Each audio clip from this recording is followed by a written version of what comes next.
Hare Krishna Krishna Krishna Hare Hare Hare Rama Rama Rama Hare Hare Hare Krishna Krishna Krishna Hare Hare Hare Rama Rama Rama Hare Hare Hare Krishna Krishna Krishna Hare Hare Hare Rama Rama Rama Hare Hare Hare Krishna Mataji. Hare Krishna Mataji. Hare Krishna. Hare Krishna Mataji. Namaskaram Mataji. Hare Krishna. எல்லாருக்கும் Hare Krishna. உடம்பு எப்படி மாதாஜி? பரவாயில்ல gold தான் இன்னும் கம்மியாகல. ஹரே கிருஷ்ணா மாதாஜி. ஹரே கிருஷ்ணா. ஹரே கிருஷ்ணா. உடம்பு இழைச்சு போச்சு மாதாஜி. ஐயோ ஒரே நாளே முகம் வாடி போயிடுது. ஆமா. மாதாஜி வாழ்க நலமுடன். வாழ்க வளமுடன். எல்லாருக்குமே ஹரே கிருஷ்ணா. ஹரே கிருஷ்ணா. மாதாஜி. ஜுரம்லாம் இருந்ததா மாதாஜி? ஜுரம்லாம் இருந்ததா? ஆமாமா. அதான் டல் ஆயிட்டீங்க. Hare Krishna Mataji. Hare Krishna Prabhu. Hare Krishna. Hare Krishna. Yes train Mataji. Yes over work. Not over driving, அதனால வந்துச்சு. Hare Krishna. Hare Krishna. Hare Krishna Mataji. Hare Krishna. Hare Krishna. Oh sorry ma'am, you are back. நீங்க எடுக்கறீங்களா? ஓகே, நான் உஷா மாதாஜி எடுச்சேன். Okay sure. Hare Krishna Mataji. Hare Krishna. How are you? Yeah, fine Mataji, very very fine. Hare Krishna Mataji. Hare Krishna Mataji. So நாம இப்போ இன்னைக்கே நீங்க ரொம்ப டல்லா இருந்தீங்க. 11 மாதாஜி. ஆமா 11 தான் மாதாஜி போட்டுருக்கீங்க. 11 தான். ஓகே, பிரேயர்ஸ் எல்லாம் முடிச்சிட்டீங்களா? ஹரே கிருஷ்ணா மாதாஜி. இல்ல மாதாஜி இல்ல.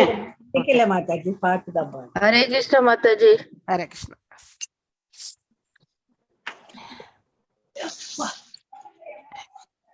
ஓம் நமோ பகவதே வாசுதேவாய. ஓம் நமோ பகவதே வாசுதேவாய. ஓம் நமோ பகவதே வாசுதேவாய. ஓம் நாராயணம் நமஸ்கிருத்யம் நரம் சைவ நரோத்தமம் தேவீம் சரஸ்வதிம் வியாசம் ததோ ஜயம் உதீரயேத். நஷ்டப்ராயேஷு பதரேஷு நித்யம் பாகவத சேவையாம் பகவத்ய உத்தம ஸ்லோகே பக்திர்பவதி நைஸ்திகி. ஓம் அஜ்ஞானதிமிராந்தஸ்ய ஞானாஞ்சனய ஷலாக்கய சக்ஷுருன்மிலிதம் யேன தஸ்மை ஸ்ரீ குரவே நமः. ஸ்ரீ சைதன்ய மனோபிஷ்டம் ஸ்தாபிதம் யேன பூதலே ஸ்வயம் ரூபா கதா மாஹ்யம் ததா ஸ்வாபதண்டிகம். ஹே கிருஷ்ணா கருண சிந்து தீனபந்தோ ஜகத்பதே கோபேஷா கோபிகா காந்த ராத காந்த நமஸ்துதே. தப்த காஞ்சன கௌராங்கி ராதே விருந்தாவனேஸ்வரி ரிஷபானுஷுதே தேவி பிரணமாமி ஹரிப்ரியே. வாஞ்சகல்பதாருभ्यश्च कृपसिन्धुभ्य एव च पतितनां पावनेभ्यो वैष्णवेभ्यो नमो नमः. जय श्री कृष्ण चैतन्य प्रभु नित्यानंद श्री अद्वैत गदाधर श्रीवासदि गौरभक्तवृंदा. हरे कृष्णा कृष्ण कृष्ण हरे हरे हरे राम राम राम हरे हरे. नमो विष्णुपदाय कृष्ण पृष्ठाय भूतले श्रीमती भक्ति वेदांत स्वामी निधि नामिने. नमस्ते सरस्वती देवे गौरवाणी प्रचारिणे निर्विशेष शून्यवादे पाश्चात्य देशधारिणे. जय श्री कृष्ण चैतन्य प्रभो नित्यानंदा श्री अद्वैत गदाधर श्रीवासादि गौर भक्त वृंदा. हरे कृष्णा कृष्णा कृष्णा हरे हरे हरे राम राम राम हरे हरे. हरे कृष्णा कृष्णा कृष्णा हरे हरे हरे राम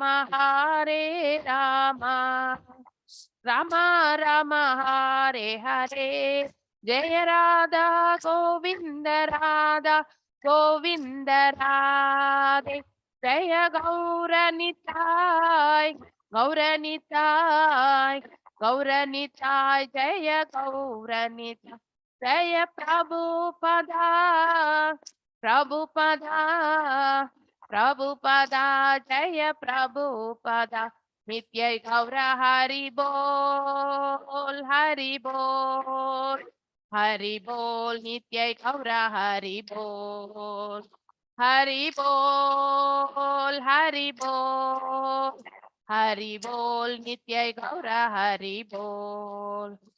ஹரே கிருஷ்ணா.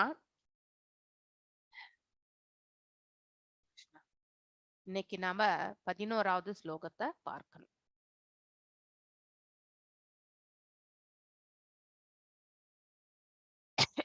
சோ போன ஸ்லோகத்துல ஒரு சில நினைவு கூறுதல் அதை பண்ணிட்டு நம்ம இந்த இந்த சாப்டருக்கு போகலாம். அதாவது சாரி, இந்த ஸ்லோகத்துக்கு போகலாம்.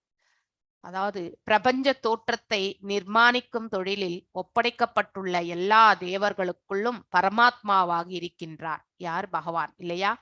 தேவர்களுடைய ஹிருதயத்திலுமே பகவான் பரமாத்மாவாக இருக்கின்றார். நமக்கும் அவங்களுக்கு சில குவாலிஃபிகேஷன்ஸ் தான் வித்தியாசம். மனிதர்களுக்கும் ஒவ்வொரு உயிர்வாளிகளுக்குமே குவாலிஃபிகேஷன் தான் இல்லையா? விலங்குகளுக்கும் நமக்கும் இல்ல வித்தியாசம். நமக்கும் மனம் உண்டு, அதாவது புத்தி உண்டு இல்லையா? இந்த இரண்டு நிலைகள். மனதை நாம புத்தியின் ரூபத்துல காண்கின்றோம். சோ அந்த இன்டெலிஜென்ஸ்ல நமக்கு வித்தியாசம் மனிதர்களுக்கும் விலங்குகளுக்கும். நம்மளை விட தேவர்களுக்கு நமக்கு இருக்கக்கூடிய வித்தியாசம் என்னவென்றால், நாம அந்த அதாவது செய்திருக்கக்கூடிய ஆஸ்டாரிட்டிஸ் இல்லையா, புண்ணியங்கள் கேற்றவாறு நாம சில சமயத்துல நம்ம தேவர்களாகவும் பிறவி எடுக்க வேண்டிய நேரம் நிகழும். அதே மாதிரிதான் பிரம்மாவும் படைக்கப்படுபவர். பிரம்மா என்பது ஒரு அந்த தொழில், ஆக்சுவலி ஒரு ஜாப் டைட்டில் தான்.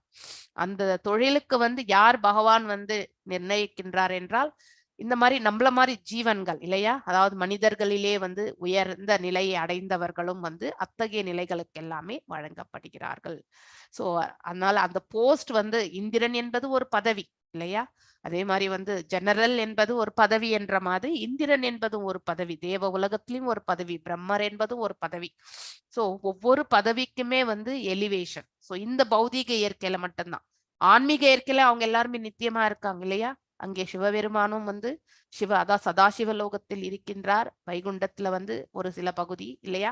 கோலோக சாட் அட்டென்ட் பண்ணவங்களுக்கு இதெல்லாமே புரிந்திருக்கும். துர்க்கையும் அங்கே இருக்கின்றாள், தாயாரும் அங்கே இருக்கின்றாள், கணேசன் கணானனும் அங்கே இருக்கின்றார் இல்லையா. ஜெனரல் சேனாதிபதியாகவும் இருக்கின்றார். இங்க சேனாதிபதி என்பது முருகனுக்கு வழங்கப்படுகின்றது இல்லையா இந்த பிரபஞ்ச தோற்றத்தில். சோ இங்க இருக்கக்கூடியது எல்லாமே நிழல் போன்றதுதான், ரிஃப்ளெக்ஷன் இல்லையா, அதாவது அங்க இருக்கக்கூடிய பிரதிபிம்பம், ஆனால் கீழான ஆற்றலோட உடையறது. அதனாலதான் இங்க இருக்கக்கூடிய தேவர்களும் இந்த பௌதிக ஆற்றலோடு சம்பந்தப்பட்டவர்கள் என்பதை நாம புரிந்து கொள்ள வேண்டும். அங்கே இருக்கக்கூடியவர்கள் நித்திய சகாக்களாக பகவானோடு இருக்கின்றார்கள். இங்கே இருப்பவர்கள் எல்லாருமே பௌதிக இதற்கு கட்டுப்பட்டவர்கள் தான் என்பதை நாம புரிந்து கொள்ள வேண்டும். சோ கோலோக சார்ட்ல சொல்லப்பட்ட ஒவ்வொன்றுமே ஒவ்வொரு நிலைக்கு உட்பட்டது என்பதை நாம புரிந்து கொள்ள வேண்டும். அதே மாதிரிதான் பகவான் இங்கே தேவர்களை எல்லாம் படைத்திருக்கின்றார். அந்த தேவர்களுடைய ஹிருதயத்திலுமே பகவான் பரமாத்மாவாக இருக்கின்றார் என்பதை இந்த ஒரு ஸ்லோகத்திலிருந்து கூட நம்மளால புரிந்து கொள்ள முடிகின்றது. இவ்வாறு அதாவது வேண்டப்பட்ட பகவான் தமக்குள் சிந்தித்தவாறு தேவர்களின் பரிந்துணர்வுக்காக தமது பிரம்மாண்ட ரூபத்தை தோற்றுவித்தார். இப்போ ஆள்வதற்கென்று அதாவது தேவர்கள் படைக்கப்பட்டனர் இல்லையா, ஆளக்கூடிய ஸ்தலமும் படைக்கப்பட வேண்டும். அது பகவானுடைய அந்த விராட் ரூபம் என்பதையும் இந்த பதத்திலிருந்து நாம புரிந்து கொள்ள வேண்டும். சிந்தித்தவாறு தேவர்களின் பரிந்துணர்வுக்காக அவர்கள் புரிந்து கொள்வதற்காகவும் உணர்ந்து கொள்வதற்காகவும் பகவான் இந்த பிரம்மாண்ட ரூபத்தையும் தோற்றுவித்தார். சோ அருவவாதிகள் பகவானின் பிரம்மாண்ட பிரபஞ்ச ரூபத்தில் வசிக்கின்றனர் இல்லையா, வசீகரிக்கப்பட்டுள்ளனர். அருவவாதிகள் அதாவது அருவ தன்மை, பகவானுக்கு ரூபம் இல்லை என்று உணரக்கூடியவர்கள் தவறான கருத்து என்பதை மீண்டும் ஒரு முறை நம்ம பிரபுபாதர் அவர்கள் இந்த விளக்க உரையிலிருந்து அழகாக, எதுவுமே தோன்றாத நிலையிலிருந்து ஒன்றை தோன்றக்கூடியதை தோற்றுவிக்க முடியுமா? கண்டிப்பாக முடியாது. ஒன்று தோன்றி இருக்க வேண்டும், அதிலிருந்து தோன்றாததையும் நம்மளால படைக்க முடியும். அதாவது நம்மளால காண முடியாதையும் படிக்க முடியும், நம்மளால காணக்கூடியதையும் படைக்க முடியும். அதற்கு அந்த சோர்ஸ் இல்லையா, அதாவது மூல ஆதாரம் என்பது பகவான் என்பதை நாம புரிந்து கொள்ள வேண்டும். அவர் ரூபம் உடையவர் என்பதையும் நாம புரிந்து கொள்ள வேண்டும். எல்லையற்ற ஆற்றல் உடையவர் என்பதையும் நாம புரிந்து கொள்ள வேண்டும். அவர்கள் பிரம்மாண்டமான தோற்றத்திற்கு பின்னால் ஆளும் சக்தி ஒன்று உள்ளது. எஸ், ஆளும் சக்தி உள்ளது. ஆனா அந்த சக்தியை கொண்டிருக்கக்கூடிய ஒரு சக்திமானும் இருக்கின்றார் என்பதை நாம புரிந்து கொள்ள வேண்டும் இல்லையா? வெறும் கற்பனை என்று எண்ணுகின்றனர். ஆனால் புத்திசாலிகளால் உயர்ந்த ஆளும் சக்தி ஒன்றிருப்பதை புரிந்து கொள்ள முடிகின்றது. உதாரணமாக, தனிப்பட்ட மனித உடல் தாயின் கர்ப்பத்திலிருந்து சுதந்திரமாக விருதி அடைவது கிடையாது இல்லையா? தாயினுடைய, அதாவது அந்த குழந்தையினுடைய தொப்புள் கொடி தாயோட கர்ப்பகோஷத்தோட கனெக்டிவிட்டி உண்டையா? சோ செப்பரேட்டா குழந்தை உள்ள வளர்ந்துருமா? கண்டிப்பா கிடையாது, கனெக்டிவிட்டி. ஆனால் ஜீவராசியின் ஆத்மா உடலுக்குள் இருப்பதால் தான் அந்த வளர்ச்சியும் ஏற்படுகின்றது இல்லையா? ஸ்தூலமும் இந்த வகையில் கனெக்டிவிட்டியா இருக்கு. அதே மாதிரி சூக்ஷ்மம் என்பது பகவான் வழங்கக்கூடியதும் அந்த இதுல உண்டு. விந்துவின் வழியில அந்த சூக்ஷ்மமும் அதற்குள்ளே குடிக்கொண்டிருக்கின்றது. எப்பொழுது அது அதாவது உணர்வு தன்மை பெறுகின்றது என்றால் 7வது திங்களில். நாம அந்த டெத் அண்ட் பர்த் அந்த வீடியோல பார்க்கும்போது 7th month தான் அந்த கான்சியஸ்னஸே ஆக்டிவ் ஸ்டேட்டுக்கு வருது இல்லையா? சோ மீண்டும் ஒரு முறை நீங்க அந்த டெத் அண்ட் பர்த் ஒரு முறை பாருங்க அந்த வீடியோவை. அப்ப உங்களுக்கு நன்னா புரிய ஆரம்பிக்கும். ஜீவராசி இல்லாமல் ஒரு ஜட உடலால் தானாக விருத்தி அடையவோ அல்லது வடிவத்தையோ ஏற்கவே முடியாது இல்லையா? ஆல்ரெடி ஜீவன் சூக்ஷ்ம ரூபத்தில் இருக்கின்றான். அந்த சூக்ஷ்ம ரூபத்தில் இருக்கக்கூடிய அந்த ஜீவனை அதாவது மேலும் உணர்வு நிலையில் கொண்டு வருவது எல்லாம் வல்ல இறைவன் இருக்கின்றார் என்பதை நாம புரிந்து கொள்ள வேண்டும். குழந்தையின் உடல் விருத்தி அடைவதை போலதான் பிரம்மாண்டமான பிரபஞ்சமும் படிப்படியாக விருத்தி அடைகின்றது. எவ்வாறு ஒரு நாளிலிருந்து 10 திங்கள் வரைக்குமே இல்லை, 9 திங்கள் நிறைந்து 10ஆம் திங்களில் தான் குழந்தை பிறக்கின்றது இல்லையா? அது போல பகவானுடைய அந்த விராட் ரூபமும் படிப்படியாக விருத்தி அடைவதாக இந்த இடத்துல ஓமையாக பிரபுபாதர் அவர்கள் எடுத்துரைத்திருக்கிறார். குழந்தையின் உடல் விருத்தி அடைவதை போலதான் பிரம்மாண்டமான பிரபஞ்ச வடிவமும் படிப்படியாக விருத்தி அடைந்துள்ளது. எனவே உன்னத பரம புருஷ பிரபஞ்சத்தில் நுழைகின்றார் என்ற கருத்து நியாயமானதுதான் இல்லையா? அவர் இங்கே நுழையவில்லை என்றால் ஒவ்வொரு ஜீவனும் எவ்வாறு விருத்தி அடையும் இல்லையா? சோ இந்த பிரபஞ்ச தோற்றம் விருத்தி அடைகின்றது கர்ப்போத கஷாய விஷ்ணு. மேலும் இங்கே வாழக்கூடிய ஒவ்வொரு ஜீவனுக்குள்ளேயுமே ஷீரோத கஷாய விஷ்ணு உட்புகுந்திருப்பதால் அந்த உயிர்வாழிகளும் விருத்தி அடைகின்றன இல்லையா? ஒரு விதை விதைத்தால் செடி முளைக்கின்றது இல்லையா? அங்கே ஒரு ஜீவனும் வாழ்கின்றது, அந்த ஜீவனும் வளர்கின்றது. அதே போலதான் அந்த செடியும் விருத்தி அடைந்து மரமாக அதுக்கப்புறம் பூக்கள், காய், கனிகள் எல்லாம் வழங்குகின்றன இல்லையா? விருதி அடையவில்லை என்றால் அது கண்டிப்பாக இயங்காது. அதனால விருதி அடைவது எல்லாமே அவருடைய நிலையால் தான் என்பதை நாம புரிந்து கொள்ள வேண்டும். பௌதிகவாதியால் இதயத்துள்ள ஆத்மாவையும் பரமாத்மாவை கண்டறிய முடியாது என்பதை போலவே அறிவு பற்றாக்குறையின் காரணத்தினால் பிரபஞ்ச தோற்றத்தின் காரணம் பரமாத்மா என்பதையும் அவர்களால் காண முடிவது கிடையாது. சோ இந்த ஞானத்தை புரிந்து கொள்ளாதவர்களால் இதனுடைய உண்மையான நிலையை உணர முடியாது. எனவே தான் பகவான் வார்த்தைக்கும் மனதிற்கும் அப்பாற்பட்டவர் இல்லையா? மனசா கோச்சரா, அதாவது வார்த்தைகள் நம்ம உணர்தல் மூலியமா தான் அந்த வார்த்தைகளே வருகின்றது இல்லையா? நாம உணர்ந்தால்தான் அது வார்த்தை வடிவத்துல வரும். சோ நாம உணர்ந்து அறியக்கூடிய ஒன்று. பகவானுடைய நிலையை உணர்ந்து அறிவதற்கு மனசு கண்டிப்பா தேவை இல்லையா? அந்த மனசிற்கேத்தவாறு தான் பகவானும் இதற்கெல்லாம் அப்பாற்பட்டவராக விளங்குகின்றார் என்பதை நாம உணர முடியும். அனைத்தையுமே படைக்கின்றார் பகவான். அவருடைய பகிரங்க சக்தியால் இந்த பிரபஞ்ச தோற்றம் படைக்கப்படுகின்றது, கீழான ஆற்றலால் படைக்கப்படுகின்றது. இது மேலிருக்கக்கூடிய அதாவது பௌதிக உலகம் என்பது ஆன்மீக உலகத்தினுடைய பிரதிபிம்பம், இன்வெர்டட் பர்வர்டட் கூட சொல்லுவாங்க, அதாவது பெர்வர்டட் ரிஃப்ளெக்ஷன் அப்படின்னு சொல்லுவாங்க. அங்கிருக்கக்கூடிய பிரதிபிம்பமாகத்தான் இங்கே காட்சியளிக்கின்றது. அதனால்தான் இது மாயை என்று சொல்லப்படுகின்றோம். ஆனால் உண்மையிலே இங்க நாம் எல்லாருமே வாழ்ந்து கொண்டுதான் இருக்கின்றோம் இல்லையா? நாம அதனுடைய ரிஃப்ளெக்ஷன் தற்காலிகமான நிலையை வைத்துதான் இது மாயை என்று நாம உணர வேண்டும். ஆனால் இங்கே வாழக்கூடிய உயிர்வாழிகளுடைய வாழ்க்கை உண்மைதான், ஆனால் அது தற்காலிகமானது. சில காலம் தங்கிவிட்டு செல்வதற்காக மட்டுமே இங்கு படைக்கப்பட்டிருக்கின்றது. எதற்காக படைக்கப்பட்டிருக்கின்றது? நாம எல்லாருமே அதாவது நமக்குள்ளேயே பிறவியிலே நமக்கு வந்து பத்தத்தன்மை இல்லையா, அகங்காரம் எனக்கூடிய அந்த தன்மை வந்து நம்மளோட ஒரு ஒன் ஆஃப் த குவாலிட்டி இல்லையா. அதனால நாம் என்ன ஆகின்றோம், அஜ்ஞானத்தில் வந்து உழன்று விடுகின்றோம். அந்த அஜ்ஞானத்தில் நாம பிறவி எடுக்கும் போது நித்திய பத்தர்கள் என்பதற்கான இன்னொரு மூலக்கூறும் இந்த இடத்துல நமக்கு விளக்கப்பட்டிருக்கின்றது. அதனால நித்திய பத்தத்திலிருந்து நாம வந்து ஞானத்தின் தரப்பில் செல்ல வேண்டும். எவ்வாறு 13வது அத்தியாயத்தின் பகவத்கீதையில வந்து ஞானத்தின் நிலையில் இதெல்லாம் சொல்லிட்டு ஒரு 20 பண்புகளை வந்து பகவான் வந்து சொல்லியிருக்கின்றார் இல்லையா, 8வது ஸ்லோகத்திலிருந்து 12வது ஸ்லோகம் வரைக்குமே. சோ ஒரு குருவை ஏற்றுக்கொள்ளுதல் இல்லையா, அதே மாதிரி வந்து சகிப்புத்தன்மை, அடுத்து வந்து மன்னிக்கக்கூடிய தன்மை, மேலும் குற்றம் காண்பதில் விருப்பமின்மை, பற்றுதலை வளர்த்து கொள்ளாமல் இருத்தல், இத்தனை காரணங்கள் எல்லாமே ஒரு 20 பண்புகளை வந்து ஞானமாக பகவான் அறிவித்திருக்கின்றார்.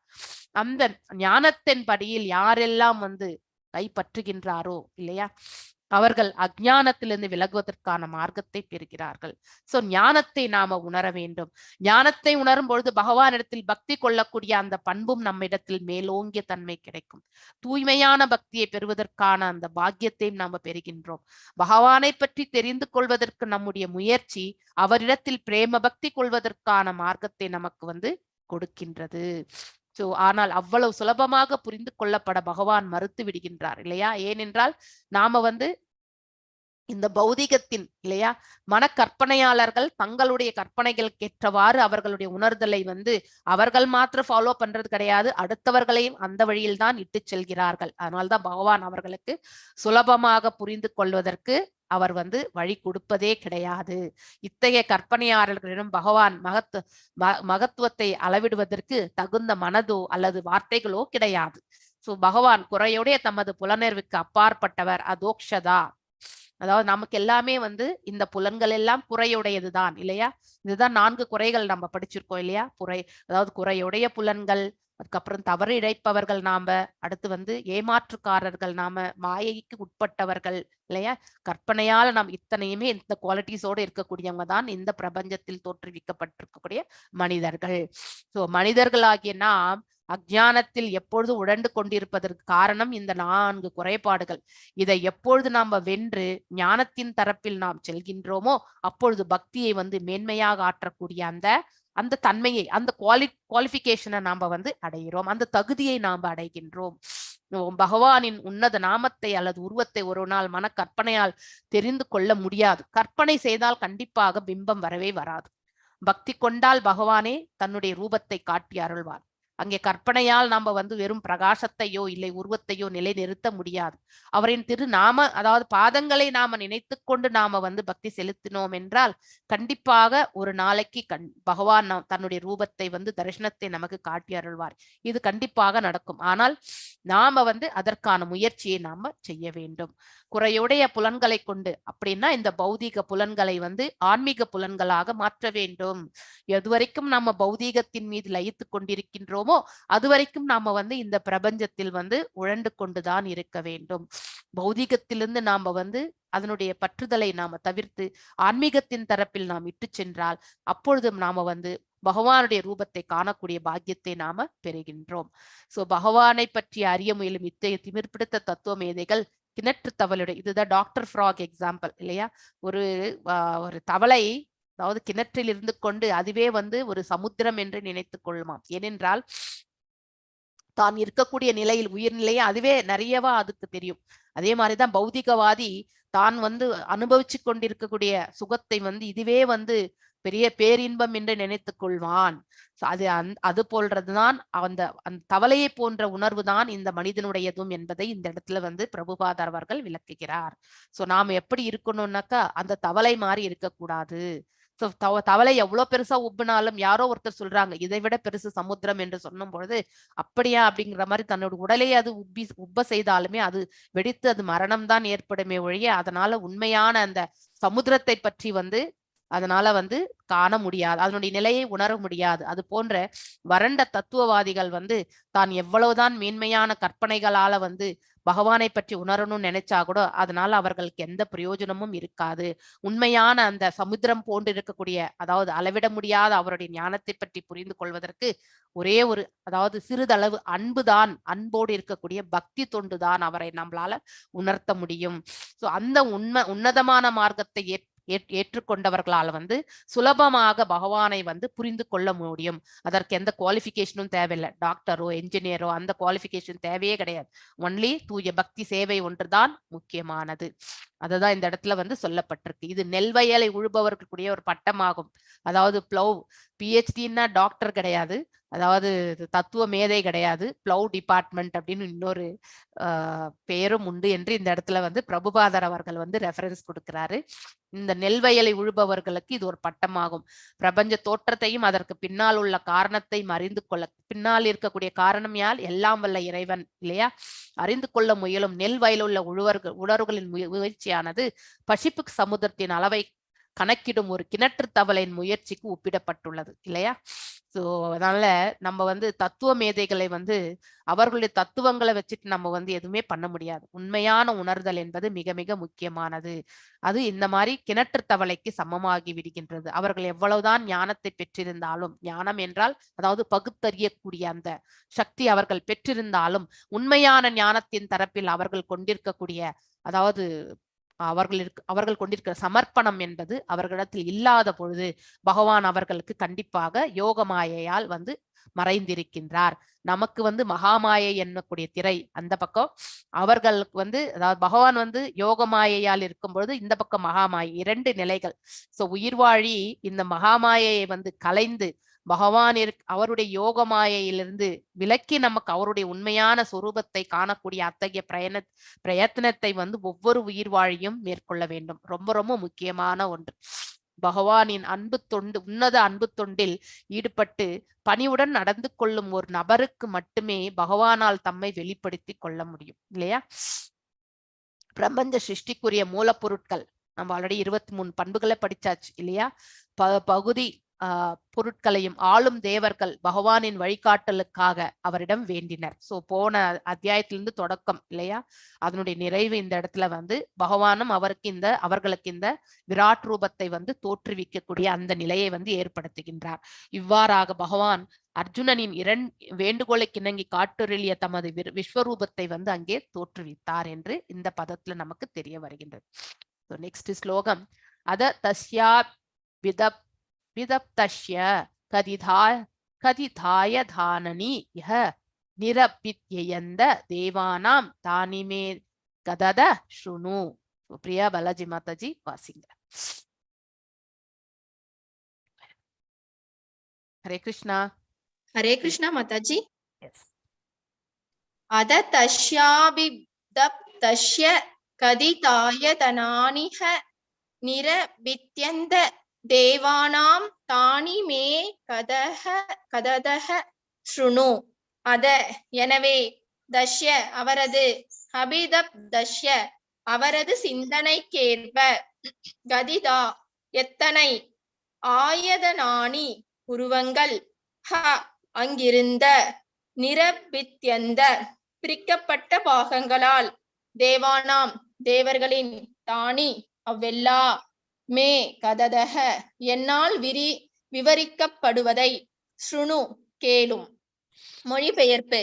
மைத்ரேயர் கூறினார், பிரம்மாண்டமான பிரபஞ்ச ரூபத்தின் தோற்றத்திற்கு பிறகு பரமபுருஷர் எப்படி தேவர்களின் பல்வேறு ரூபங்களாக தம்மை பிரித்து கொண்டார் என்பதை என்னிடமிருந்து கேளும். பொருளுரை. மற்றெல்லா ஜீவராசிகளையும் போலவே தேவர்களும் கூட பரமபுருஷரின் பிரிக்கப்பட்ட பின்ன பகுதிகளே ஆவர். தேவர்களுக்கும் சாதாரண ஜீவராசிகளுக்கும் உள்ள வேறுபாடு என்னவெனில், சாதாரண ஜீவராசிகள் ஜடசக்தியை அடக்கியாள வேண்டும் என்ற அவர்களுடைய ஆசையை கைவிட்டு பகவானின் பக்தி தொண்டெனும் புண்ணியத்தை பெருக்கிக் கொள்ளும் பொழுது தேவர்களின் பதவிகளுக்கு உயர்த்தப்படுகின்றனர். இத்தகைய தேவர்களிடம் பிரபஞ்ச விவகாரங்களை நிர்வகிக்கும் பொறுப்பை பகவான் ஒப்படைக்கிறார். ஹரே கிருஷ்ணா மாதாஜி. நான் முன்னரே சொன்ன மாதிரி, எப்போ நாம வந்து பௌதிகத்தின் தரப்பிலிருந்து நீங்கி ஆன்மீகத்தின் தரப்பிற்கு செல்கின்றோமோ, அந்த வெறுமனே பகவானுக்கு தொண்டு செய்யக்கூடிய அந்த நிலை கொள்கின்றோமோ, அப்ப பகவான் வந்து நமக்கு வந்து இந்த மாதிரியான பதவிகளும் வந்து நமக்கு எந்த செயல் என்றாலும் பகவானின் தொண்டு இல்லையா அப்படின்னு நினைக்கக்கூடியவங்களுக்கு எல்லாமே இந்த மாதிரி பதவிகளும் வந்து வழங்கப்படுகின்றன. சோ பிரபஞ்ச சிருஷ்டியின் பொழுது அனைவருக்குமே ரட்சணை வழங்கக்கூடிய அவங்களுக்குன்னு ஒரு இலாக்கா இல்லையா. சோ ஒருத்தர் மட்டுமே வந்து டைரக்டர் ஆகுறாங்க இல்லையா ஒரு பர்டிகுலர் டிபார்ட்மெண்ட்ல. எப்படின்னா அவங்களுடைய எக்ஸ்பீரியன்ஸ், அவங்க எவ்வாறு வந்து அந்த துறையை வந்து கையாண்டு இருப்பார்கள், ஸ்மூத்தா எடுத்துட்டு போகிறதுக்கு, பிசினஸை வந்து இம்ப்ரூவ் பண்றதுக்கு இல்லையா. ஒரு கம்பெனி எடுத்துட்டாக்கா ஓனர் இருக்கிறாரு, ஒரு 10 டிபார்ட்மெண்ட் இருக்கு. அந்த 10 டிபார்ட்மெண்ட்டுக்கும் வந்து ஒரு ஹெட் இருக்காங்க இல்லையா. அந்த ஹெட் வந்து ஒரு நாள் வந்து அவருடைய இது வந்து செயலே வந்து ஒரு சாதாரண ஒரு தொழிலாளியா தான் ஸ்டார்ட் பண்ணியிருப்பார் இல்லையா. ஃபார் எக்ஸாம்பிள் ஒரு சாஃப்ட்வேர் இதுலயே எடுத்துக்கலாம். ஏன்னா அந்த சாஃப்ட்வேர்ல ஒர்க் பண்ணதுனால அந்த எக்ஸாம்பிள் வச்சு உங்களுக்கு நான் சொல்றேன். ஸோ சாஃப்ட்வேர் என்ஜினியரா இப்ப டிகிரி முடிச்ச பிறகு யார் வேணாலுமே என்ட்ரி ஆகிறது கூட இந்த பேசிக் லெவல் வந்து அசோசியேட் சாஃப்ட்வேர் என்ஜினியர் இல்லைன்னா சாஃப்ட்வேர் என்ஜினியர் அவ்வளவுதான். அதுக்கப்புறம் அவர்கள் வந்து 3 ஆண்டு காலம் அப்படி ஒர்க் பண்ணி எக்ஸ்பீரியன்ஸ் ஆன பிறகு அடுத்து வந்து சீனியர் சாஃப்ட்வேர் என்ஜினியர், அதுக்கப்புறம் டீம் லீட், அதுக்கப்புறம் அசோசியேட் மேனேஜர், அதுக்கப்புறம் மேனேஜர், அதுக்கப்புறம் சீனியர் மேனேஜர், அதுக்கப்புறம் வந்து இது என்னது directors, one of the directors AD ஆயிடுவாங்க, அசோசியேட் டைரக்டர், அதுக்கப்புறம் டைரக்டர். இந்த மாதிரி நிலைகள் தான் வந்து சாஃப்ட்வேர்ல ஒரு இலாக்காக்கு கொடுத்துருக்காங்க. இது ஹெச்ஆருக்கும் இதே நிலைதான். ஸோ ஒவ்வொரு டிபார்ட்மெண்ட்டுக்கும் டெவலப்மெண்ட் இப்படி, டெஸ்டிங் இப்படி எல்லாமே ஒன்னொன்னா வந்து இருக்கக்கூடிய நிலைதான். ஸோ அந்த மாதிரி அந்த மேல பொசிஷன் போக்குறதுக்கு கீழே இருந்துதான் அவர் வந்து போயிருப்பார். அதே மாதிரிதான் நாம கூட வந்து இந்த பிரபஞ்சத்துல வந்து பக்தர்களாக நம்ம பிறந்திருக்கோம். ஆனா இந்த பத்த தன்மையிலிருந்து நாம வந்து விடுதலை அடைந்து பக்தி மார்க்கத்துல ஞானத்தை விருதி செய்து கொண்டு நாம பக்தியில செல்லும் பொழுது, நாம வந்து பற்றற்ற நிலையை நாம கொள்ளும் பொழுது பகவான் நமக்கும் வந்து அத்தகைய ஒரு பொசிஷனை, அது அவருடைய விருப்பம். நம்ம யாருக்கு வழங்கணும் என்ன வழங்கணும்ன்றதெல்லாம் பகவானே டிசைட் பண்ணுவார். நாம அதை கேட்க வேண்டியதில்லை. நாம் எப்பொழுதுமே பகவானுக்கு நித்திய தொண்டு புரிவதற்கு எவ்வாறு வந்து சைத்தன்ய மகாபிரபு வந்து நாதனம் நாஜனம் நா சுந்தரீம் கவிதாம்பா ஜெகதீஷ காமையே மம ஜென்மனி ஜன்மனீஸ்வரே பவதாத் பக்திர் ஹைத்துகீத் வையின்னு சொல்லிட்டார் இல்லையா. அவர் இந்த பிரபஞ்சத்துல மீண்டும் மனிதனாக பிறவி எடுக்கிறதுக்கு கூட அவர் வந்து ஒன்னும் அவர் வேண்டான்னு எதுவும் சொல்லல. எந்த இதை ஒன்னாலும் கூட நான் செய்யறேன்னு தான் சொல்றார். ஆனா எனக்கு நான் எண்ணிலை இருந்தாலுமே பகவானே உனக்கு நான் தொண்டு புரிவதற்கான அந்த மார்க்கத்தை மட்டும் எனக்கு அருளும் அப்படிங்கிறது மட்டும்தான் அவருடைய பிரார்த்தனையா வச்சார். சோ அப்படிப்பட்ட ஜீவாத்மாக்களுக்கும் வந்து மீண்டும் பிறவி எடுக்கக்கூடிய மார்க்கத்தை நாம் எதை கேட்டு பெறுகின்றோமோ அதுல ஒரு ஆப்ஷன் பகவான் நமக்கு கொடுக்கிறார். அதனால அதனுடைய நோக்கம் என்ன, அது ரொம்ப ரொம்ப முக்கியம். எப்பொழுதுமே நித்திய தொண்டு ஆற்றுவதற்கான மார்க்கம் கிடைத்தால் போரும் என்று நினைத்து கொள்ளக்கூடிய அத்தகைய ஆத்மாக்களுக்கு வந்து பகவானுடைய இந்த அவருடைய கருணை இதெல்லாமே டிசிஷன் அவருடைய இதுதான். கருணையால வந்து அவர்களுக்கு கிடைக்க பெறுகிறார்கள். நமக்கும் தேவர்களுக்கும் இருக்கக்கூடிய வித்தியாசம் அது ஒண்ணுதான். அவர்களுடைய ஹிருதயத்திலுமே வந்து பகவான் இருக்கின்றார், நம்முடைய இதயத்திலுமே பகவான் இருக்கின்றார் இல்லையா. அதனாலதான் எப்பயாவது இந்த மனிதனாக பிறந்தவன் அவனுடைய ஆஸ்டாரிட்டிஸ்ல அவனுடைய தவங்கள்ல முன்னேறி செல்லும் பொழுது முதல்ல இந்திரன் தான் வந்து டிஸ்டர்ப் பண்ணுவார். ஏன்னா அவருடைய பதவிக்கே வந்து அங்கே வந்து பங்கம் வந்து விடும் இல்லையா. சோ துருவ மகாராஜ் அவருக்கும் அந்த மாதிரி அவருடைய இது வந்து தவ வலிமை இது வந்து பவர் வந்து அந்த 14 லோகங்கள்லயுமே இம்பாக்ட் ஆச்சுன்னு சொல்லுவாங்க. மேல் உலகங்கள்லயே வந்து அந்த அக்னி அந்த தவத்தினுடைய அதாவது ஹீட் அப்படின்னு சொல்லுவாங்க இல்லையா, அந்த இடத்து வரைக்குமே வந்து டிஸ்டர்ப் பண்ணணும்னு நினைக்கிறது. முதல்ல வந்து தேவேந்திரன் தான் வந்து டிஸ்டர்ப் பண்றது. ஏனென்றால் அவனுடைய பதவிக்கு வந்து ப்ராப்ளம் வந்துடும். அவனை விட ஹாஸ்டாரிட்டிஸ் அதிகமா தவங்கள் பண்ணியிருக்கிறவங்களுக்கு அந்த பொசிஷன் போயிடும் அப்படிங்கிற உணர்வு அவனுக்கு உண்டு. ஆனால் பகவான் வந்து ஒவ்வொருத்தருடைய இலக்கு என்னன்னு தெரிஞ்சுக்கணும் இல்லையா. முதலில் துருவ மகாராஜ் வந்து தன் தந்தையினுடைய ஆட்சி மற்றும் தந்தையின் மடி மேல் உட்காரணும்னு நினைச்சுட்டுதான் தவத்தை புரிந்தார். ஆனால் இறுதியில் பக்தியில வந்து திளைத்து கொள்ளும் பொழுது அதை விட ஹையர் டேஸ்ட், இந்த பௌதீகத்தில் இருக்கக்கூடிய நாட்டத்தை விட அவர் ஆன்மீகத்தில் அதிகமாக நாட்டம் கொண்டார். அதுதான் பக்தியினுடைய குவாலிட்டியே. சோ அந்த நிலை வரும்பொழுது பகவான் அதை வழங்குகின்றேன் என்ற போதிலும் துருவ மகாராஜ் அதை கேட்டு பெறவில்லை. எப்பொழுதுமே பகவானுடைய நித்திய தொண்டில் இருக்க வேண்டும் என்றது மட்டும்தான் அவர் கேட்டுக்கொண்டார். அத்தகைய ஒரு பக்குவ நிலையை வந்து ஒவ்வொரு உயிர் வாழியும் அடைவதற்கு மார்க்கம் உண்டு. ஆனால் நாம வந்து அதனை முயற்சி செய்ய வேண்டும். அத தஷ்யா விதப்தஷ்ய கதிதாய தானனி அஹ நிரபித்யந்தஹ தேவானாம் தானிமே கதத சுருணு. அத எனவே தஸ்ய அவரது அபிதப்தஷ்ய அவரது சிந்தனைக்கேற்ப கதிதா என்னை எத்தனை ஆயதானனி உருவங்கள் அங்கிருந்த நிரபித்யந்த பிரிக்கப்பட்ட பாகங்களால் தேவானாம் தேவர்களின் தானி அவ்வெல்லா மே கதத என்னால் விவரிக்கப்படுவதை ஷுணு கேளும். சோ மைத்ரேயர் கூறுகின்றார் இப்பொழுது. சோ இதுவரைக்கும் தேவர்களுடைய பிரார்த்தனைகள், பகவான் அவர்களுக்கு பிரபஞ்ச தோற்றத்தை சிருஷ்டிக்கக்கூடிய தன்மை எல்லாவற்றையுமே இந்த இடத்துல பார்க்கின்றோம் இல்லையா. சோ மேலும் பிரம்மாண்டமான பிரபஞ்ச ரூபத்தின் தோற்றத்திற்கு பிறகு பரமபுருஷர் எப்படி தேவர்களின் பல்வேறு ரூபங்களாக தம்மை பிரித்து கொண்டார் என்பதை என்னிடமிருந்து கேளும்.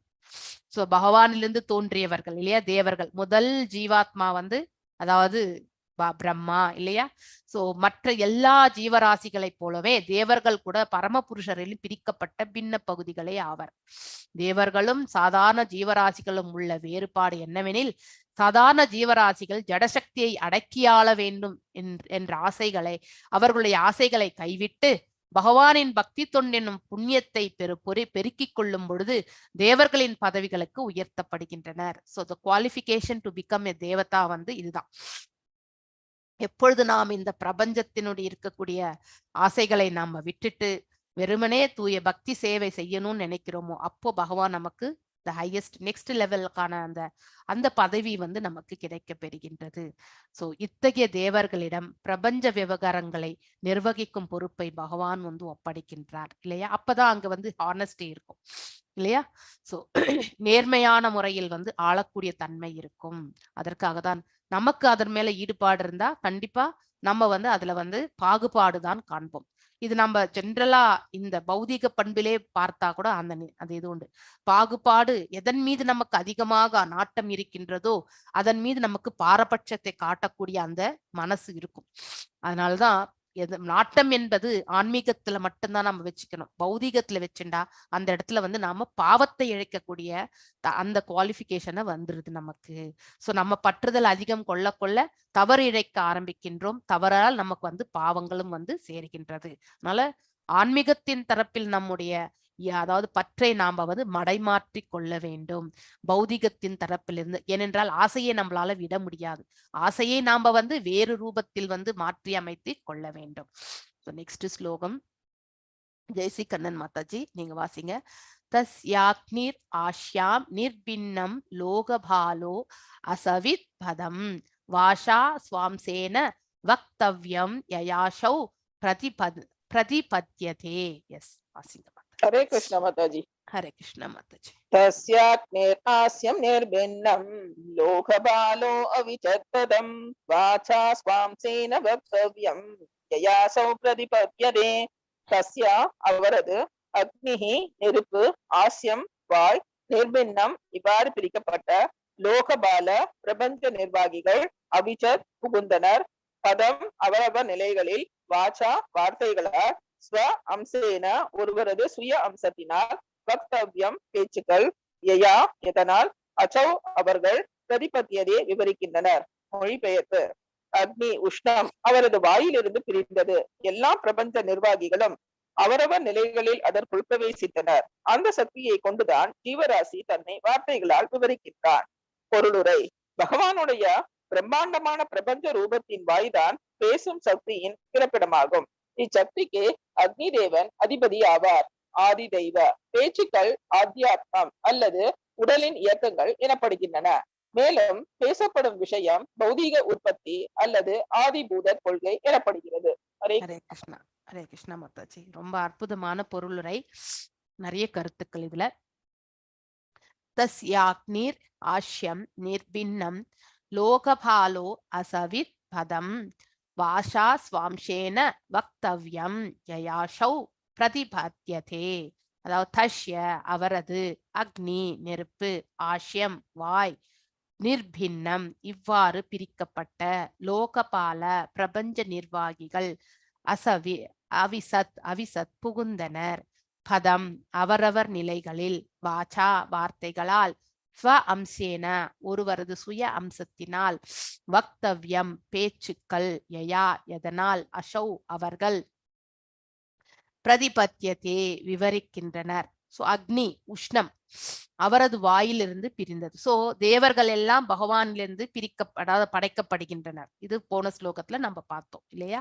சோ அவரிலிருந்து பிரிந்து வந்த பின்ன பகுதிகள் தான். நாம எப்படி அவரிலிருந்து பிரிந்து வந்த பின்ன பகுதிகளோ, தேவர்களும் வந்து பகவான்லேருந்து பிரிந்து வந்த பின்ன பகுதிகள் தான். ஏனென்றால் அவங்களுக்கு இருக்கக்கூடிய குவாலிஃபிகேஷன் டிஃபரெண்ட், நமக்கு இருக்கக்கூடிய குவாலிஃபிகேஷன் டிஃபரெண்ட் இல்லையா? நாம் எல்லாம் பத்த தன்மை உண்டு, அவர்களுக்கு வந்து சத்வ குணத்தில் இருப்பவர்கள். சோ சுத்த சத்துவ நிலையை அடைந்தால் மட்டுமே நாம வந்து இந்த பௌதிக பண்பு, அதாவது பௌதிகத்தின் மேல் இருக்கக்கூடிய அந்த நாட்டத்தை நாம வந்து வெற்றி கொண்டோம் என்று அர்த்தம். சோ எந்த ஒரு பௌதிக நாட்டமும் இல்லாம இருக்கக்கூடிய தன்மை எப்பொழுது வரும் என்றால் நாம சுத்த சத்துவ நிலையை அடையும் பொழுது. சோ தேவர்களுடைய நிலை அத்தகைய நிலை என்பதை நாம புரிந்து கொள்ள வேண்டும். சோ அவர்கள் எல்லோருமே பகவானிலிருந்து பிரிந்து வந்தார்கள். சோ அந்த தேவர்களும் வந்து படைக்கப்பட்டாச்சு. முதலில் அவரது வாயிலிருந்து என்ன பிரிந்து வந்தது? உஷ்ணம், அதாவது அக்னி வந்தது. எல்லா பிரபஞ்ச நிர்வாகிகளும் அவரவர் நிலைகளில் அதற்குள் பிரவேசித்தனர். சோ அதனால அந்த அக்னிக்குள்ள வந்து அவர்கள் வந்து பிரவேசித்ததாக இந்த இடத்துல வந்து எடுத்துரைக்கப்பட்டிருக்கிறது. அவரவருடைய பிரபஞ்சங்கள் என்னென்ன, இப்ப தேவ உலகம் என்றால் தேவர்கள் இருப்பாங்க, அதே மாதிரி பிரம்மலோகம் இல்லையா? சோ அந்த மாதிரி ஒவ்வொரு லோகத்திற்கும் இருக்கக்கூடிய ஜீவராசிகள் எல்லாருமே அந்தந்த லோகங்களுக்குள்ள வந்து புகுவதற்கான வாய்ப்பு வந்து பெறப்பட்டது. அந்த சக்தியை கொண்டுதான் ஜீவராசி தன்னை வார்த்தைகளால் விவரிக்கின்றார். நாம கூட இந்த பூலோகத்திற்கு உள்ள நுழைஞ்சதும் அதே சக்தியின் மூலமாதான், அக்னியின் மூலமாகத்தான் நாமளும் இந்த இடத்துல வந்து நுழைந்திருக்கோம். மேலும் வந்து பேசக்கூடிய சக்தியையும் வந்து அதை கொண்டுதான் நாம பெற்றிருக்கின்றோம் என்பதும் இந்த பதத்தினுடைய மொழிபெயர்ப்பிலிருந்து அழகாக விவரிக்கப்பட்டுள்ளது. சோ பகவானுடைய பிரம்மாண்ட பிரபஞ்ச ரூபத்தின் இந்த பிரபஞ்ச ரூபம், அந்த பிரபஞ்ச ரூபத்தினுடைய வாய் இல்லையா? வாய்தான் பேசும் சக்தியினுடைய பிறப்பிடமாகிருக்கின்றது.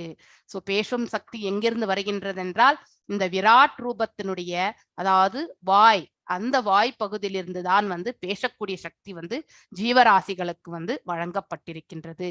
இச்சக்திக்கு அக்னி தேவன் அதிபதி ஆவார். அதுதான் ஆதி தெய்வம் என்று சொல்லப்படுகின்றது.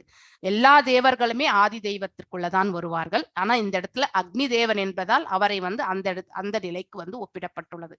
இவன் சூரியன், சந்திரன் இல்லையா? சோ எவ்ரிவன் எல்லாருமே ஆதி தெய்வங்கள் தான். ஆனா இங்க அக்னி என்ற கூடிய அந்த நிலை சொல்லப்பட்டிருப்பதால், அக்னியை பற்றி பேசப்பட்டிருப்பதால் அந்த கேட்டகரியில வந்து அவரை வந்து மேப் பண்ணியிருக்காங்க இந்த இடத்துல. பேச்சுக்கள், அதாவது பேசக்கூடிய அந்த சக்தி வந்து அக்னியிலிருந்து தான் வருது அப்படிங்கிறது வந்து இந்த இடத்துல வந்து சொல்லப்பட்டிருக்கு. ஆத்யாத்மம் அல்லது உடலின் இயக்கங்கள் எனப்படுகின்றன. பேச்சுக்கள், நம்ம பேசும் பொழுது நம்ம உடல் வந்து ஏற்படக்கூடிய அசைவுகள் இல்லையா? இது எல்லாமே வந்து ஆத்யாத்மம், அதாவது இந்த ஆத்மா உள்ளுக்குள்ள இருந்து கொண்டு இயக்கி கொண்டிருக்கக்கூடிய எம்பெருமான். இந்த ஆத்மா ஏதாவது ஒண்ணு நினைக்க தோணும், அந்த தாட் ப்ராசஸ் இல்லையா? திங்க் பண்றோம், நம்ம திங்க் பண்ணாதான் நம்ம ஏதாவது பேசணும்னு நினைப்போம். ஃபர்ஸ்ட் வந்து ஆத்மா என்ன செய்யும்? புத்திக்கு வந்து இன்ஃபர்மேஷன் கொடுக்கும் இல்லையா? அது செய்தி வழங்கின பிறகு இந்த புத்தி என்ன செய்யும்? மனதை வந்து இயக்கும். இந்த மனது இயங்குவதால் புலன்களை எல்லாம் இயக்க வைக்கின்றது இல்லையா? சோ இந்த புலன்கள் எதனால் இயங்குகின்றது? அதாவது ஆத்மம். இந்த புலன்கள் ஆத்மாவோட வந்து சம்பந்தப்பட்டிருக்கு இன்டைரக்டாவே. டைரக்டா வந்து ஆத்மா என்ன செய்யுது? புத்தியை மட்டும்தான் இயக்கும். புத்தி இயக்குன பிறகு மனசு, அதுக்கப்புறம் புலன்கள் எல்லாம் வந்து செயல்பட ஆரம்பிக்கின்றது. அப்ப இந்த உடல்ல இருக்கக்கூடிய உறுப்புகள் எல்லாமே செயல்பட்டு கொண்டுதான் இருக்கின்றது. ஆனால் இந்த உடலை இயக்கி கொண்டிருப்பது எதுனாக்கா இந்த ஆத்மாதான். ஆத்மா எதனால் இயங்கிக் கொண்டிருக்கின்றது? பகவானால் பரமாத்மாவால் இயங்கிக் கொண்டிருக்கின்றது. புரிஞ்சதா? சோ பரமாத்மா ஆன்மாவை இயக்குகின்றார். இந்த ஆன்மா இந்த உடலில் இருக்கக்கூடிய சூக்ஷ்ம மற்றும் அதாவது ஸ்தூல பண்புகளை எல்லாவற்றையுமே வந்து இயக்கி கொண்டிருக்கின்றது. அதனால்தான் அது ஆத்யாத்மம் என்று சொல்லப்படுகின்றது. இந்த ஆத்மாவுக்கும் இந்த உடலுக்கு இருக்கக்கூடிய செயல்பாடுகளை தான் நாம ஆத்யாத்மம் என்று சொல்கின்றோம். அததான் இந்த இடத்துல இன்னும் விரிவா வந்து சொல்லப்பட்டிருக்கு. மேலும் பேசப்படும் விஷயம் எதை பற்றி நாம பேசுகின்றோம்? நம்ம இந்த பௌதிக உற்பத்தி இல்லையா? இந்த பிரபஞ்ச தோற்றத்தை, நம்ம பக்கத்துல இருக்கிறவங்களை பத்தி இல்லையா? நம்ம யாரை பத்தி எதையாவது ஒரு கண்டென்ட் வேணும் இல்லையா? பேசுவதற்கு என்று சில டாபிக்ஸ் நமக்கு தேவை இல்லையா? அது என்ன டாபிக் வேணாலும் இருக்கலாம். அதுதான் வந்து ஆதி பூதம் என்று சொல்லப்படுகின்றது. யாரை பத்தியாவது பேசுவோம், ஒரு விஷயத்தை பற்றி அது எந்த விஷயமா இருக்கட்டும், அந்த விஷயம் வந்து இந்த பிரபஞ்சத்துல இருக்கக்கூடியதை பற்றி தான் நாம பேசுவோம். அதனால்தான் அது ஆதி பூதம். ஆதி பூதம் என்றாலே இந்த பிரபஞ்ச தோற்றம் என்று பொருள். இந்த மூன்றுமே இங்கே இணைப்பு என்பதை நாம் இந்த இடத்துல புரிந்து கொள்ள வேண்டும். நெக்ஸ்ட் புஷ்பா மாதாஜி, நெக்ஸ்ட் நீங்க வாசிங்க. நிர்பின்னம் தாலு வருணோ லோகபாலோ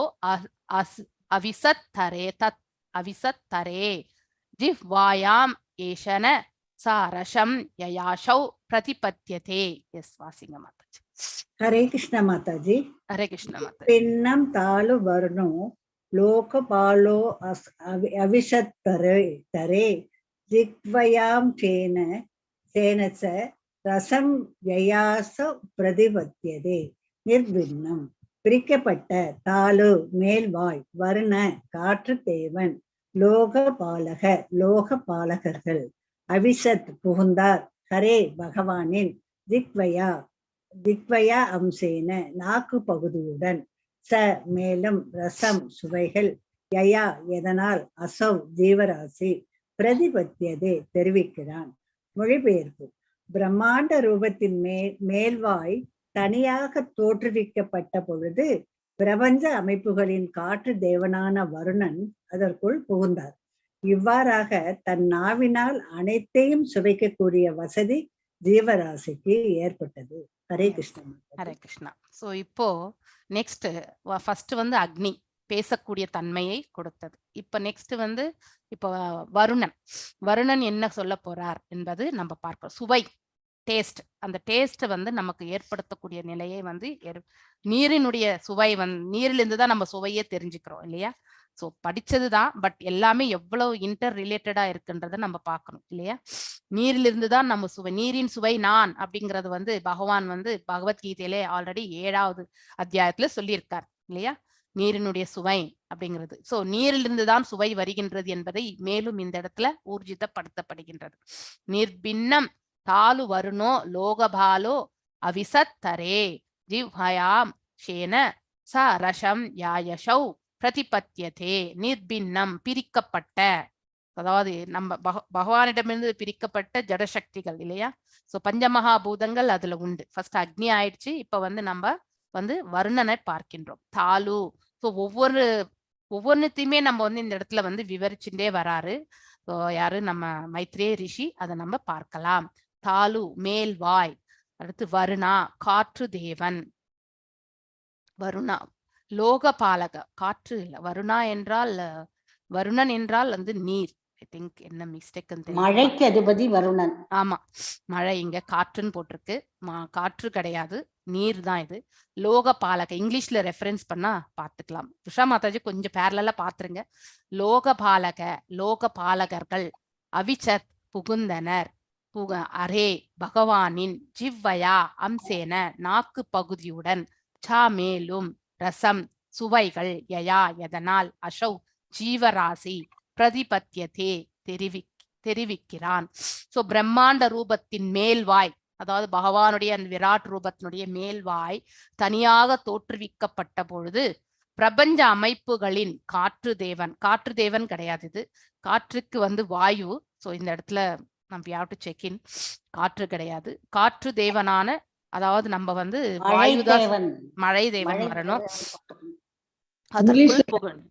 இங்கிலீஷ்ல என்ன சொல்லிருக்காங்க மாதாஜி? இங்கிலீஷ்ல சரியா கொடுத்திருக்காங்களா? சரியா கொடுத்திருக்காங்க. Controlling water. சோ அப்பனா இது ஸ்பெல்லிங் மிஸ்டேக் இது.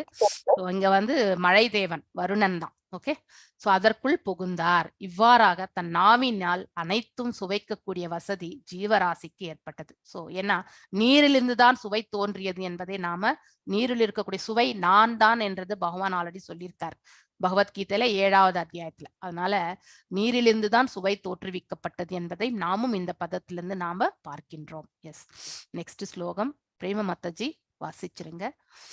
நிர்பின்னே அவிஷ்ணௌஸ் அஸ்வினௌஸ் நாசே விஷ்ணோர் ஆவிசதாம் பதம் கிரானேனாம் ஷேன கந்தஷ்ய பிரதிபக்திர் யதோ பவேத். எஸ், வாசிங்க மாதாஜி. ஹரே கிருஷ்ணா மாதாஜி. நிர்பின்னே அஸ்வினசே நாசே விஷ்ணோர் அவிசதாம் பதம் கிராணேனாம் சேன கந்தஸ்ய பிரதிபத்திர் யதோ பவேத். நிற்பின்னே இவ்வாறு பிரிக்கப்பட்டு அஸ்வினவ் இரு அஸ்வினி குமாரர்கள், நாசே இரு நாசித்வாரங்களின், விஷ்ணோஹோ பகவானின், ஆவிசதாம் புகுந்து, பதம் பதவி, கிராணேன அம்சேன ஒரு பகுதி மட்டும் முகரும், கந்தஸ்ய வாசனை, பிரதிபத்திகி அனுபவம், யதக உடனே, பவேத் ஆகிறது. மொழிபெயர்ப்பு. பகவானின் இரு நாசித்வாரங்கள் தனித்தனியாக தோன்றியதும் இரு அஸ்வினி குமாரர்கள் தங்களுடைய சரியான நிலைகளில் அவற்றிற்குள் புகுந்தனர். இக்காரணத்தினால் எல்லா பொருட்களின் வாசனைகளையும் ஜீவராசிகளால் முகர முடிந்தது. ஹரே கிருஷ்ண மாதாஜி. ஹரே கிருஷ்ணா. எஸ், இப்ப வந்து வாசனை யார்கிட்ட இருந்து வருது? ஆக்சுவலி அஸ்வினி குமாரர்கள். நமக்கு எப்படி நாசி இரு துவாரங்கள் இருக்கோ அதே மாதிரி வந்து பகவானுக்கும் அந்த விராட் ரூபத்துல வந்து அந்த முகத்துல வந்து நாசிகள் வந்து படைக்கப்படுகின்றன. அந்த நாசி துவாரங்களிலிருந்து வந்து வரக்கூடியவங்க யாருனாக்கா இந்த இரு அஸ்வினி குமாரர்கள். அவர்களுடைய செயல் என்னன்னாக்கா இந்த ஔஷதங்கள் இல்லையா, அந்த பொருட்கள்ல இருந்து வரக்கூடிய வாசனை, பேசிக்கலி அதனுடைய குவாலிட்டி எதுல இருந்து நம்ம தெரிஞ்சுக்கிறோம் வந்து வாசனை, கந்தம் என்று சொல்லப்படுகின்றது. நிர்பின்னே அஸ்வினௌ நாஷே விஷ்ணோர் அவிஷதாம் பதம் கிரணானேனாம் சேன கந்தஸ்ய பிரதிபக்திர் யதோ பவேத். நிர்பின்ன இவ்வாறு பிரிக்கப்பட்டு, சோ ஒவ்வொன்னா அவருடைய பிரிவு, அவருடைய இதுல இருந்து பின்ன பகுதிகளாக இப்ப எல்லாமே பிரிய ஆரம்பிக்கின்றது. அது இந்த விராட் ரூபமாக இந்த பிரபஞ்சத்துல நாம பார்க்கின்றோம். அஸ்வினவ் இரு அஸ்வினி குமாரர்கள், நாசே இரு நாசி துவாரங்களின், பகவான் அந்த விராட் ரூபத்தினுடைய இரு நாசி துவாரங்களிலிருந்து, விஷ்ணு பகவானின், அவிஷதாம் புகுந்து, அதுக்குள்ள புகுந்து, பதம் பதவி, சோ அவங்களுடைய பதவி. சோ விராட் ரூபத்தினுடைய நாசில தான், அதாவது அந்த அஸ்வினி குமாரில் வாழக்கூடிய ஸ்தலம் இல்லையா. சோ அந்த மாதிரி ஒவ்வொரு ஸ்தலமே அவருடைய வாய்க்குள்ள வந்து அக்னி பகவான் சோ என்பதையும் நாம புரிஞ்சுட்டே வரோம். இந்த மேல் வாய் வந்து அதாவது வருணன் இருக்கக்கூடிய இடம். அப்படி ஒவ்வொரு பாகத்தையும் நாம இந்த இடத்துல பார்த்துட்டே வரும். சோ மேலும் கிரணானே அம்சேனா ஒரு பகுதி மட்டும் முகரும், கந்தஷ்ய வாசனை, பிரதிபத்தி அனுபவம், எத உடனே பவேத் ஆகிறது. சோ பகவானின் இரு நாசித்வாரங்களின் தனித்தனியாக தோன்றியதும் இரு அஸ்வினி குமார்கள் தங்களுடைய சரியான நிலைகள் அவற்றுக்குள் புகுந்தனர். சோ இதுதான் அவர்கள் வாழக்கூடிய ஸ்தலம். சோ பகவானுடைய விராட் ரூபத்துல வந்து அஸ்வினி குமாரர்கள் இருக்கக்கூடிய ஸ்தலம் இந்த இடம்தான். இக்காரணத்தினால் எல்லா பொருட்களுடைய வாசனைகளையும் ஜீவராசிகளால் நுகர முடிகின்றது. உண்மையிலே நாம் என்னென்ன குவாலிட்டிஸ் வச்சிருக்கோமோ அதனுடைய ஹையஸ்ட் லெவல் வந்து பகவானுடையது. அவருக்கு அதெல்லாம் விருப்பம் கொண்டதால் தான், இது செகண்ட் கேண்டோல கூட நம்ம படிச்சிருக்கோம் இல்லையா, அவருக்கு வந்து ஆசை என்பது ஏற்படுகின்றது. பார்க்க வேண்டும் என்ற ஆசை வந்ததால் கண்கள் படைக்கப்பட்டன. ஆல்ரெடி படைக்கப்பட்டாச்சு. ஆனா அதற்குள்ள வாழக்கூடிய அதாவது தேவர்களை பற்றி தான் நாம் இந்த கண்டத்துல வந்து படிச்சுட்டு இருக்கோம், இந்த தேர்ட் கேண்டோல இல்லையா. அங்கே வந்து விராட் ரூபம் எவ்வாறு படைக்கப்பட்டது என்று ஆல்ரெடி படிச்சாச்சு இல்லையா. பிரம்மருக்கும் வந்து நாரதருக்கும் இடையில் நடந்த உரையாடல்ல நம்ம படிச்சிருக்கோம். அதே மாதிரி அந்த பிரபஞ்ச தோற்றத்துல விராட் ரூபத்துல வந்து இந்தந்த இடத்துல என்னென்ன தேவர்கள் இருக்கிறார்கள் என்பதை நாம இந்த கேண்டோல படிச்சுட்டு இருக்கோம். அங்கேயே அதுதான் சொல்லியிருக்காங்க, இங்கேயே அதான் சொல்லியிருக்காங்கன்னு கன்ஃபியூஷன் ஆகக்கூடாது. அந்த இடத்துல வந்து படைப்பின் தோற்றத்தை பற்றி பேசப்பட்டிருக்கு, விராட் ரூபத்தை பற்றி பேசப்பட்டிருக்கு. ஆனா அங்கே வாழக்கூடியவர்களை பற்றி இப்ப நாம இந்த இடத்துல வந்து பார்க்கின்றோம். இக்காரணத்தினால் எல்லா பொருட்களுடைய வாசனைகள் நம்ம எதுல இருந்து தெரிஞ்சுக்கிறோம்? காதால தெரிஞ்சுக்கிறோமா, கண்ணால தெரிஞ்சுக்கிறோமா? கிடையாது, நாசியால நுகர்ந்துதான் நம்ம தெரிஞ்சுக்கிறோம். சோ நுகர்தல் எனக்கூடிய அந்த செயல் இந்த நாசியால் நம்ம செய்கின்றோம். அதனால என்ன தெரிகின்றது? இந்த புஷ்பம் வந்து என்ன வாசனை ஏந்தி கொண்டிருக்கின்றது இல்லையா. மல்லிப்பூனுடைய வாசனையே வேறு இல்லையா. அதே மாதிரி வந்து ஒரு இன்னொரு ரோஜாவுடைய வாசனையே வேறு இல்லையா. இரண்டுமே வெவ்வேறு வாசனைகளால நறுமணம்தான், ஆனாலும் வெவ்வேறு நிலைகள் என்பதை நம்மளால புரிந்து கொள்ள முடிகின்றது. இந்த பண்புகள் எல்லாம் பகவானுடைய விராட் ரூபத்திலிருந்து வந்திருக்கக்கூடியதுதான். நம்ம கிட்ட என்னென்ன இருக்கோ அது எல்லாமே வந்து பகவான்கிட்ட வந்து ஹையஸ்ட் லெவலா இருக்கின்றதை நாம வந்து புரிந்து கொள்ள வேண்டும். எஸ், நான் இன்றைக்கு இதோட நிறுத்துறேன். ஹரே கிருஷ்ணா. पञ्चकल्पदारुभ्यश्च कृपसिन्धुभ्यैव च पतितनां पावनेभ्यो वैष्णवेभ्यो नमो नमः अनन्तकोटि वैष्णववृन्द की जय नामाचार्य हरिदास ठाकुर की जय। हरे कृष्णा कृष्ण कृष्ण हरे हरे कृष्णा हरे राम